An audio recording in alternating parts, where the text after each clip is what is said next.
인간을 멸망시키기 위한 덫이 이미 놓여졌습니다. 인용한 성경은 한글 킹제임스 성경입니다. 어느 화창한 한날 광야에서 양떼를 지키는 목자가 사막 뒤편에서 뭔가를 봅니다. 야외 생활을 한 지 40년이 된 이 목자가 불타는 가시덤불에 가까이 가서 겁에 질리게 됩니다. 가시덤불에 불이 있는데 소멸되지 않는 가시덤불입니다. 그곳에서 주님께서는 이 목자에게 나는 내 조상의 하나님이니 곧 아브라함의 하나님, 이삭의 하나님, 야곱의 하나님이라고 말씀하십니다. 모세는 자기 얼굴을 가리고 하나님을 쳐다보기를 두려워합니다. 그 뒤 1000년이 지나서 말라키에서는 왜 그런 일이 일어났는지를 설명해 놓고 있습니다. 말라키 3장 6절에서 주님은 이렇게 말씀하십니다. 나는 주임으로 변경하지 아니하노라. 그러므로 너희 야곱의 아들들은 소멸되지 아니하느니라. 주가 말하노라. 이는 내가 너와 함께 있어 너를 구원할 것이요.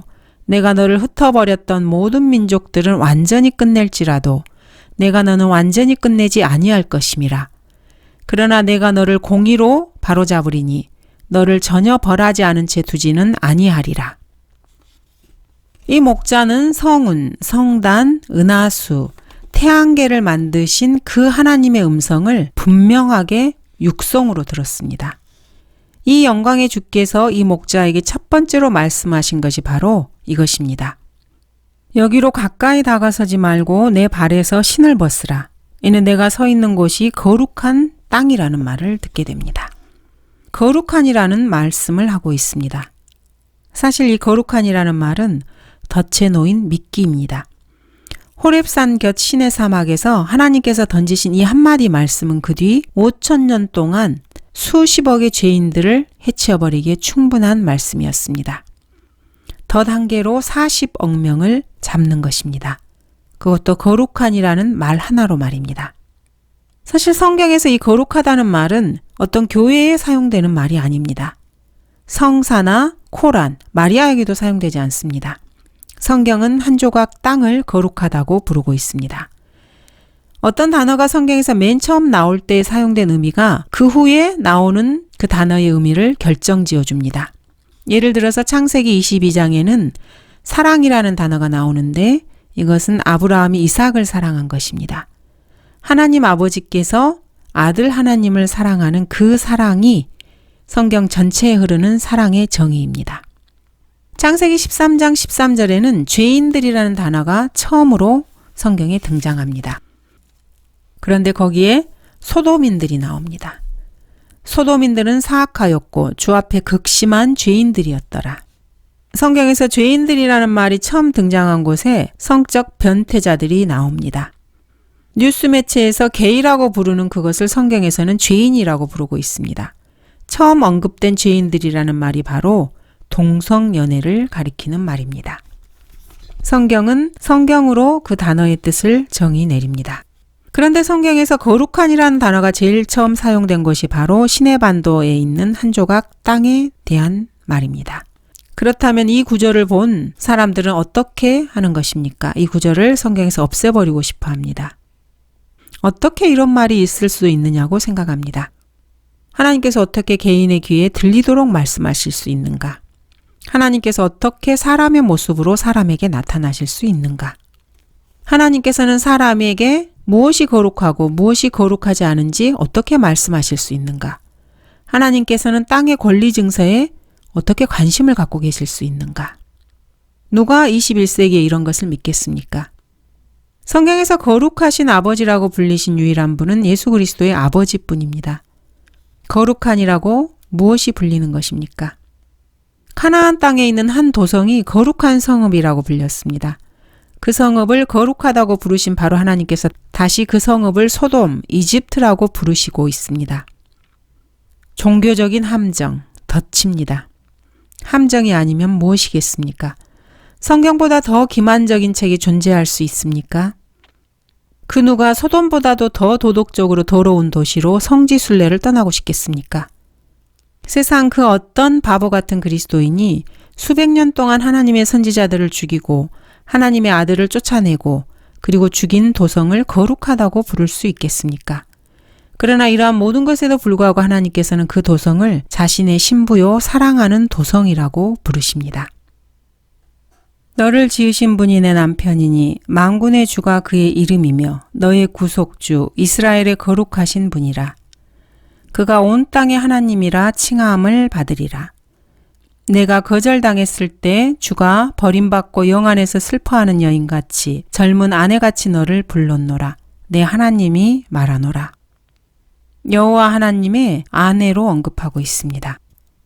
성경은 세상 사람들에게는 소름 끼치는 책입니다. 그래서 경건하다고 하는 지성인, 진보적이고 지적인 천재가 이 소름 끼치는 책에서 인간들을 구원해 주기를 바라는 것입니다.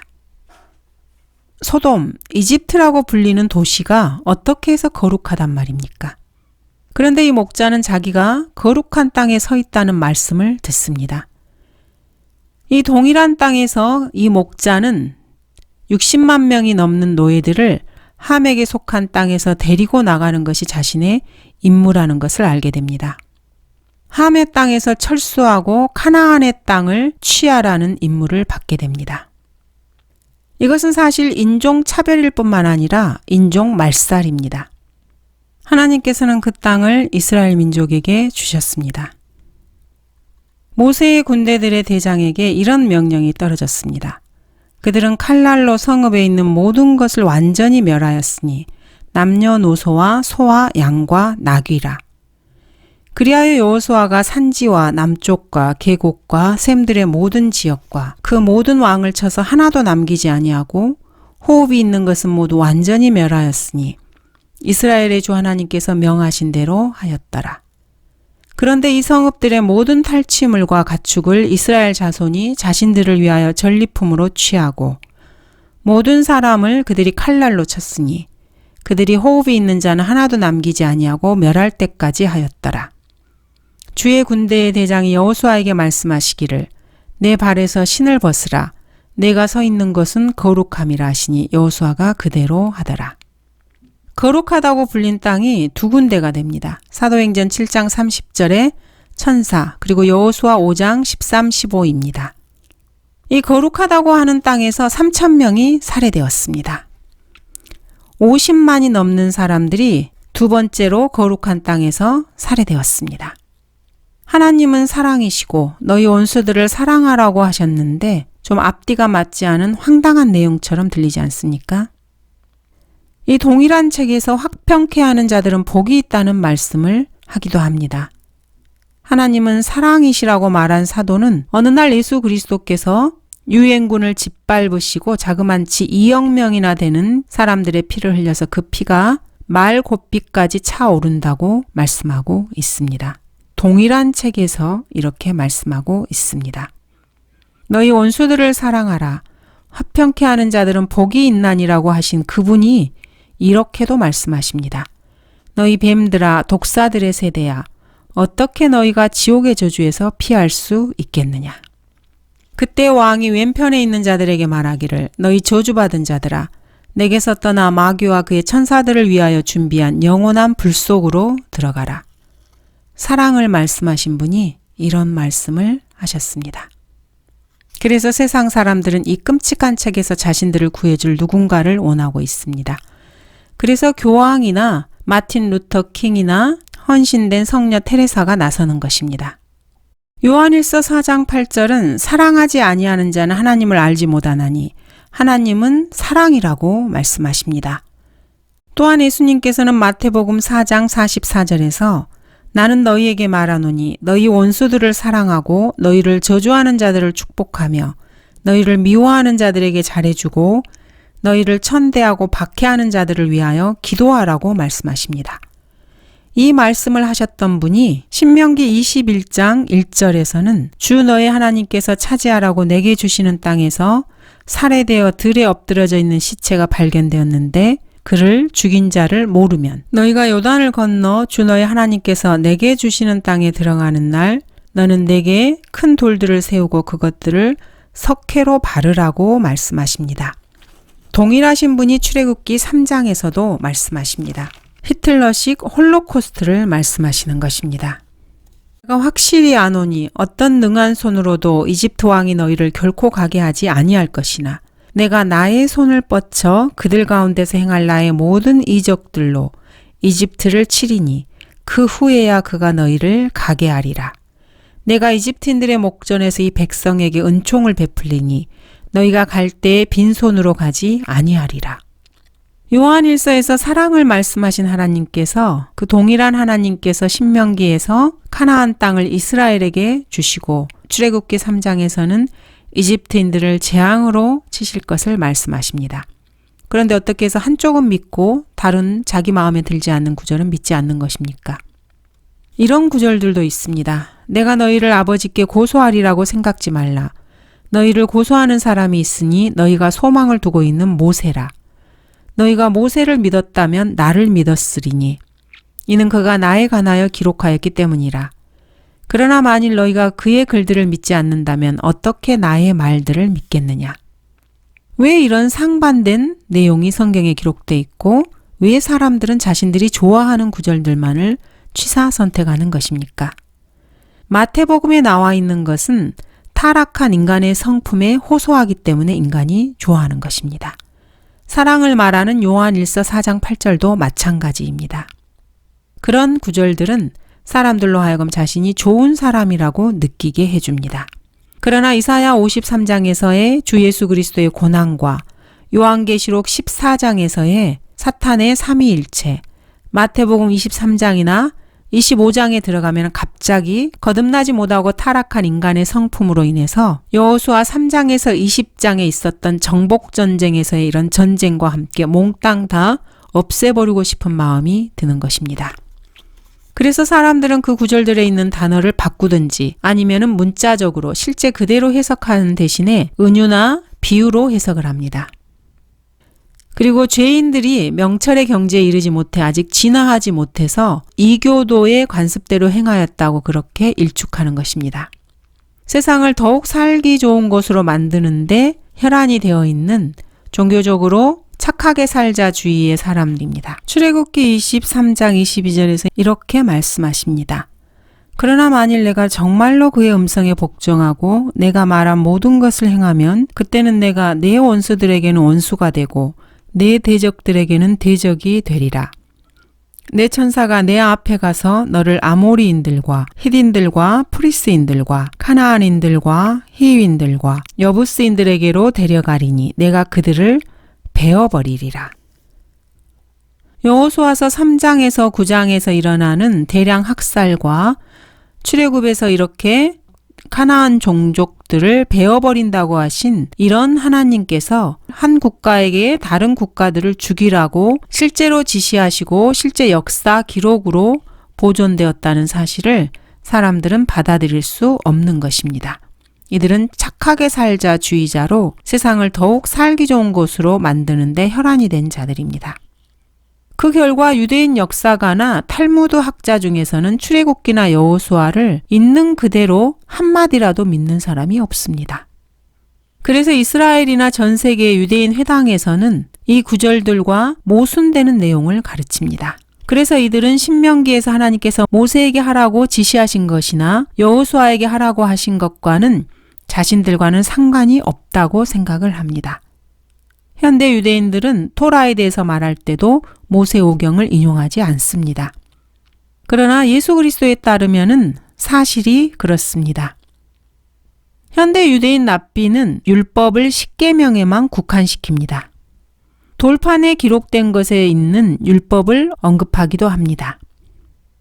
그래서 모세오경에서 예언과 연관된 모든 구절들이 그들에게는 사라져버리는 것입니다. 현대 랍비들은 이런 토라를 하나의 종교책으로 축소시켜버렸습니다. 그들에게 미래 역사가 사라지고 없는 것입니다. 메시아의 초림과 연관된 50개 예언과 그분의 재림과 관련된 100개 예언이 갑자기 들으라 이스라엘아 주 우리 하나님은 한 분인 주시니 이 정도로 바뀌고 만 것입니다. 그러나 마귀들도 그 정도는 알고 있습니다. 현대 납비들은 전 세계에 평화의 통치자가 오고 모든 인간이 온 인류가 서로 형제라고 믿게 된다고 그렇게 말을 합니다. 성경에서 자신의 이름을 거룩하다고 계시하신 분은 삼위일체로서 초자연적인 존재들로부터 거룩하시도다, 거룩하시도다, 거룩하시도다 라고 찬양을 받으시는 분이십니다. 성경을 있는 그대로 믿는다면 말입니다. 나는 안 믿어요 이렇게 말하는 사람도 있습니다. 상관없습니다. 그 사람 마음입니다. 그러면 이사야서를 없애버리면 그뿐입니다. 그러면 성경에서 자기 구미에 맞는 부분을 골라내서 자신의 종교적 신념을 정당하기 위해서 성경을 인용하는 짓은 하지 말아야 합니다. 자기가 정말로 믿는 것은 성경에 하나도 없는데 한 입으로 두 말하고 겉과 속이 다른 거짓말장애인 기회주의자는 되지 말아야 합니다. 그런 사람은 자기 자신만을 믿을 뿐입니다. 이 거룩하다는 이 한 단어에 문제가 있습니다. 흙을 지으신 분이 그 단어를 한 줌 흙에 적용시키고 계십니다. 창조주께서는 이 단어를 이 지구 표면의 한 부분에 적용하셨습니다. 하나님의 말씀, 하나님의 말씀들, 하나님의 성품, 하나님의 이름, 하나님의 신격, 하나님의 백성에게 이 거룩한이라는 단어를 쓰기 전에 한 줌의 땅에 거룩한이라는 단어를 쓰신 것입니다. 그러므로 BC 4000년부터 AD 2000년에 이르기까지 온갖 모든 전쟁이 다 땅 때문에 일어난다는 것은 당연한 일입니다. 칼 마르크스는 사유재산 제도를 폐지하면 전쟁이 사라질 것이라고 생각했습니다. 그는 고의적으로 야고보서 4장 1절에서 4절을 거부한 사람입니다. 인간의 다툼의 원인을 야고보서에서는 이렇게 말씀하고 계십니다. 너희 중에 싸움과 다툼이 어디로부터 오느냐? 너희 지체들 속에서 싸우고 있는 너희 종욕들로부터 오는 것이 아니냐? 너희가 갈망하여도 얻지 못하고 너희가 살인하고 갖고자 열망하여도 얻을 수 없으며 너희가 다투고 싸워도 얻지 못하니 이는 너희가 구하지 않기 때문이라. 구하여도 받지 못함은 너희 정욕에다 쓰려고 잘못 구하기 때문이라. 너희 간음하는 남자들과 간음하는 여자들아, 세상과 친구되는 것이 하나님과 원수되는 것임을 알지 못하느냐. 그러므로 누구든지 세상의 친구가 되고자 하는 자는 하나님의 원수가 되느니라. 인간 싸움의 원인을 성경은 이렇게 말씀하고 계십니다. 유엔도 똑같은 잘못을 저지르고 있습니다. 민족주의를 없애기만 하면은 땅 위의 화평이요 사람들에게 호의가 실현될 수 있다고 생각한 것입니다. 그래서 이런 사람들은 출애굽기 3장 5절을 보면은 경련을 일으킬 수밖에 없습니다.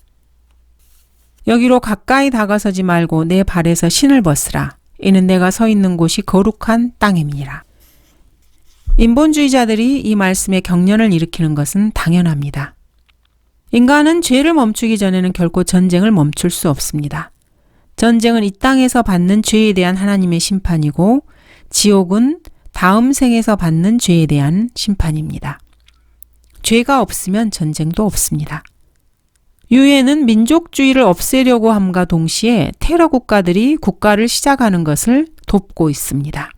남아프리카나 피에로, 크로아티아, 코소보, 라트비아 등에서 그렇습니다. 거룩하다는 말은 무슨 뜻입니까? 이 단어는 분명히 뭔가 좋은 상태, 즉 완전한 상태를 말합니다. 신약에서는 이 단어가 어떤 장소, 아이, 입맞춤, 성경, 천사, 그리스도인 형제들, 하나님의 사람들, 산, 나라, 어떤 도성, 사도들, 제사장 직분에 대해서 거룩한이란 단어가 사용되었습니다. 제사장 직분이라고 하는 것은 할로윈 복장을 하고 돌아다니는 그런 사람들을 말하는 것이 아니고 그리스도 안에 있는 모든 성도들을 지칭하는 말입니다. 성도라는 말에 홀리, 거룩한이라는 말이 들어가 있습니다. 신약에서 거룩하다는 말은 어떤 교회 기관이나 인간 감독, 사제, 어떤 여자, 카톨릭 성인, 노사리오, 미사, 성체 등에 사용되지 않았습니다. 유대인이 받은 구약에서 거룩하다는 말은 기명들, 봉헌, 언약, 어떤 산, 도성, 이름, 거주지, 바르는 기름, 물, 어떤 집회, 안식일에 대해서 사용되었습니다. 모세를 통해 주어진 율법과 예수 그리스도를 통해서 온 은혜와 진리의 차이가 이것으로서 분명하게 드러납니다. 가톨릭 교회라고 하는 모조품은 신구약 어디에서도 찾아볼 수 없습니다. 하나님께서는 실제적으로 한 조각의 땅을 거룩하다고 부르셨습니다. 그리고 그런 말씀을 하셨을 때 그 땅이 자신의 소유이므로 자신이 원하는 자에게 주실 수 있다고 말씀하셨습니다. 여러분 자신과 태양계를 지으시고 우주를 지으신 하나님께서 그 땅의 원래 주인에게서 빼앗아서 무장한 군사들의 전투를 통해서 빼앗으셨다면, 또한 그 사람들을 완전히 멸망시키시고 한 걸음 더 나아가서 그 땅의 소유권을 유대인들에게 주셨다면, 그렇다면 유엔이 오늘날 직면한 일은 엄청난 재앙입니다. 그렇다면 유엔이 어떻게 하나님을 대항해서 무력투쟁을 하지 않을 수가 있겠습니까? 유엔은 하나님께 대항해서 전쟁을 선포할 것입니다. 성경에 그렇게 기록이 되어 있습니다. 여호수아가 함의 후손, 즉 팔레스티나의 거민들을 쓸어버리라는 명령을 받았을 때 카나안에는 팔레스타인들이라고는 없었습니다. 온 인류의 형제됨 따위는 여호수아에게는 아무런 문제가 되지도 않았습니다. 그리하여 주 우리 하나님께서 바산 왕 옥과 그의 모든 백성도 우리의 손에 넘기셨으므로 그에게 한 사람도 남지 않을 때까지 우리가 그를 찾느니라. 그때 우리가 그의 모든 성읍들을 빼앗았는데 우리가 그들로부터 빼앗지 아니한 성읍이 하나도 없었으니 바산에 있는 옥의 왕국 아르곱 전 지방에 있는 60개의 성읍이라. 신명기 20장은 이렇게 기록하고 있습니다. 만일 그 성읍이 너와 합평을 하려 하지 않고 너를 대적하여 싸우려 하면 너는 그 성읍을 포위하고 주 너의 하나님께서 그 성읍을 내 손에 넘겨주시거든 너는 칼날로 그곳의 모든 남자를 쳐 죽일 것이나 여자들과 어린 것들과 가축과 그 성읍 안에 있는 모든 것, 즉 모든 탈취물들은 내가 스스로 가질 것이요 내 온수들의 탈취물은 주 너의 하나님께서 내게 주신 것이니 내가 먹을지니라. 주 너의 하나님께서 내게 유업으로 주시는 이 백성의 성읍들에서는 호흡이 있는 것들은 아무것도 살려두지 말지니 즉 히딘들과 아모리인들과 카나안인들과 프리스인들과 히위인들과 여부스인들이라. 주 너의 하나님께서 내게 명령하신 대로 너는 그들을 완전히 멸할지니 이는 그들이 그들의 신들에게 행했던 그들의 가증한 것들을 행하도록 너희를 가르치지 않게 하며 너희가 주 너희 하나님께 대하여 그처럼 죄를 짓지 않게 하려 함이라. 길갈에 나타난 주의 천사가 여호수아에게 준 임무를 보면은 이 위험한 땅은 길갈에서 시내산 여기까지 끝나는 것이 아닙니다. 성경은 언약궤가 지나간 모든 땅은 거룩하다고 말씀하고 있습니다. 이 말씀이 기록된 그대로 사실이라면 이것이 무슨 뜻인지 아십니까? 솔로몬이 파라오의 딸을 다윗 성읍으로부터 그가 그녀를 위하여 지은 궁으로 데려와서 말하기를 내 아내는 이스라엘 왕 다윗의 궁에 거하지 못하리니 이는 주의 궤가 이르렀던 자리들은 거룩함이라 하였더라. 모세가 자신의 신을 벗은 그곳에서 있었던 사륙을 기억하고 있습니까? 언약궤가 여리코에서 요단강의 서안 지구를 돈 뒤에 그 뒤에 대사륙이 이어졌습니다.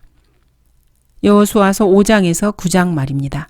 언약궤는 동안 지구의 피스가에서 시작해서 바산과 길르앗을 통과하여 골란 언덕까지 이동했습니다.